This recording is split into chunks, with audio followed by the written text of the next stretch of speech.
প্রিয় চাকরি প্রত্যাশী বন্ধুরা, আসসালামু আলাইকুম। আশা করি আল্লাহর রহমতে আপনারা সকলে ভালো আছেন। তো ইতিমধ্যে আপনারা দেখতে পারছেন ব্র্যাক এনজিওতে নতুন নিয়োগ বিজ্ঞপ্তি প্রকাশিত হয়েছে। তো এই নিয়োগ বিজ্ঞপ্তিগুলো নিয়ে আজকের এই ভিডিও। অবশ্যই আপনারা ভিডিওটি শেষ পর্যন্ত দেখবেন। তো আজকের এই ভিডিওটিতে আপনারা দেখতে পারবেন ব্র্যাক এনজিওতে যে সকল নিয়োগ বিজ্ঞপ্তি প্রকাশিত হয়েছে এবং চলমান রয়েছে।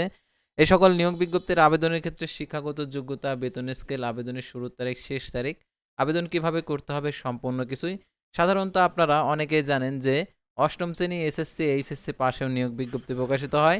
তো এ সপ্তাহে সাধারণত অষ্টম শ্রেণী এসএসসি এইচএসসি পাশে নিয়োগ বিজ্ঞপ্তি প্রকাশিত হয়েছে কিনা তো আজকের এই ভিডিওটির মাধ্যমে দেখতে পারবেন। তো আর অবশ্যই যারা আপনারা আমাদের এই চ্যানেলের নিয়মিত ভিডিও দেখেন, অবশ্যই আপনাদের জেলার নামটি কমেন্ট বক্সে লিখে যাবেন। আর জরুরি প্রয়োজনে আমাদের এই ভিডিওর ডিসক্রিপশন বক্সে হোয়াটসঅ্যাপ নাম্বার দেওয়া রয়েছে, যোগাযোগ করতে পারেন। আর আপনি যদি আমাদের এই চ্যানেলে নতুন দর্শক হয়ে থাকেন তাহলে অবশ্যই আমাদের এই চ্যানেলটিকে সাবস্ক্রাইব করে রাখবেন, notification bell button all press করে রাখবেন, এই ভিডিওটিতে একটি লাইক করে দেবেন।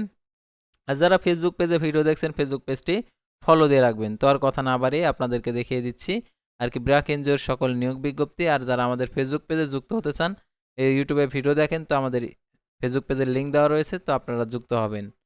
তো দেখতে পাচ্ছেন প্রথমেই যে ব্র্যাক সর্ববৃহৎ বেসরকারি উন্নয়ন সংস্থা ১৯৭২ সালে বাংলাদেশ প্রতিষ্ঠা লাভ করে দরিদ্র ও বৈষম্যের মধ্যে বসবাসরত বিশ্বের ১০ কোটির বেশি মানুষের পাশে থেকে ব্র্যাক তাদের সম্ভাবনাময় জীবনের সুযোগ সৃষ্টি করার লক্ষ্যে কাজ করে যাচ্ছে। ব্র্যাক মাইক্রো ফিন্যান্স কর্মসূচি ৩,২০০ শাখার মাধ্যমে প্রায় ১.১৫ কোটি গ্রাহককে আর্থিক অন্তর্ভুক্তি নিশ্চিত করেছে, যার মাধ্যমে ৯০% গ্রাহক নারী। প্রোগ্রাম অ্যাসিস্ট্যান্ট মাইক্রো ফাইন্যান্স দাবি প্রকল্প কর্মী। তো দেখতে পাচ্ছেন এখানে মাঠ পর্যায়ে জরিপ পরিচালনা, যোগ্য সদস্য নির্বাচন এবং গ্রাম সংগঠন ও গঠন করা, নির্ধারিত সময়সূচি অনুযায়ী দৈনিক ঋণ কিস্তি আদায়, বকেয়া কিস্তির ফলো আপ করা, ঋণ বিতরণ লেনদেনের সঠিক রেকর্ড সংরক্ষণ, পাস বই যাচাই, নিয়মিতকরণ রিপোর্ট প্রস্তুত করা এবং সকল প্রকার গ্রাহকের সেবা নিশ্চিত ও সুরক্ষা নীতিমালা অনুসরণ করা। তো এটা হচ্ছে দায়িত্বসমূহ। দেখতে পাচ্ছেন এই নিয়োগের আবেদনের ক্ষেত্রে শিক্ষাগত যোগ্যতা স্নাতক সমান ডিগ্রি প্রার্থীদের অগ্রাধিকার সম্পন্ন হতে হবে। আর দেখতে পাচ্ছেন এখানে বেতন নির্ধারিত হবে ১৬,০০০ টাকা হইতে স্নাতকোত্তর ডিগ্রি পাস সম্পন্ন প্রার্থীদের বেতন নির্ধারণ হবে ১৯,০০০ টাকা। অর্থাৎ যারা স্নাতক ডিগ্রি অর্থাৎ যারা ডিগ্রি পাস করছে তাদের জন্য ১৬,০০০ টাকা, আর যারা স্নাতকোত্তর অর্থাৎ যারা অনার্স পাস করছে তাদের ক্ষেত্রে ১৯,০০০ টাকা। সুবিধাদি দেখতে পাচ্ছেন নীতিমালা অনুযায়ী ভাতা, মাতৃত্ব পিতৃত্বকালীন ছুটি, স্বাস্থ্য, জীবন বীমা ও অন্যান্য সুযোগ সুবিধা রয়েছে।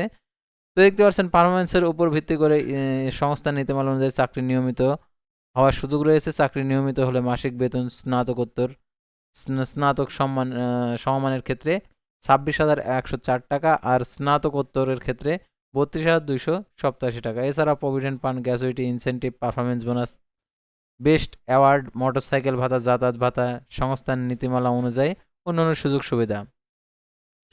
আর শিক্ষাগত যোগ্যতা কোনো স্বীকৃত শিক্ষা প্রতিষ্ঠান থেকে স্নাতক বা স্নাতকোত্তর ডিগ্রি, সকল পরীক্ষা ন্যূনতম দ্বিতীয় বিভাগ শ্রেণী, সিজিপিএ 2 পয়েন্ট থাকতে হবে। কর্মস্থল ব্র্যাক মাঠ কার্যালয়, বাংলাদেশের যে কোনো জায়গায় কাজ করা মানসিকতা থাকতে হবে।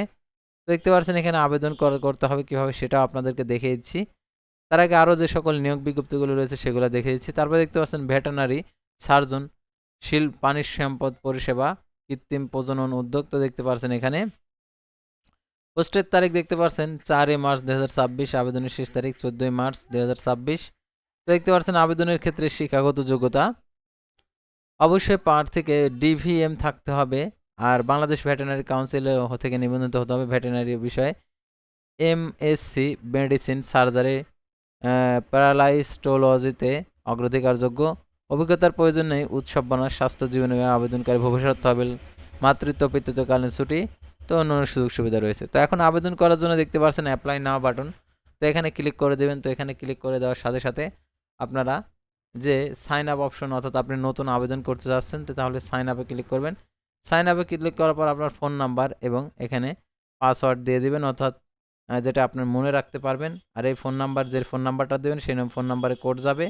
অর্থাৎ এগুলো দেওয়ার পরে এখানে টিকমার্ক দেওয়া হলে সাইন আপে ক্লিক করবেন, আপনার মোবাইল ফোনে কোড যাবে, সেই কোডটা বসে সাবমিট করবেন। সাবমিট করা হলে ইউজার আইডি ক্রিয়েট হয়ে যাবে। তখন আপনারা লগ ইন অপশনে ক্লিক করে দেবেন। তারপরে যে ফোন নাম্বার দিয়েছেন সেই ফোন নাম্বার দিবেন এবং এখানে পাসওয়ার্ড যেটা দিয়েছেন সেটা দিয়ে লগ ইন করে আরও যে প্রয়োজনীয় স্টেপগুলো রয়েছে সেই স্টেপগুলো পূরণ করে আবেদনটা করতে পারেন।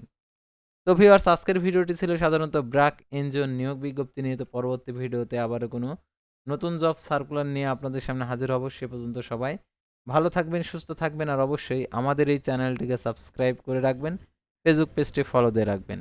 আল্লাহ হাফেজ।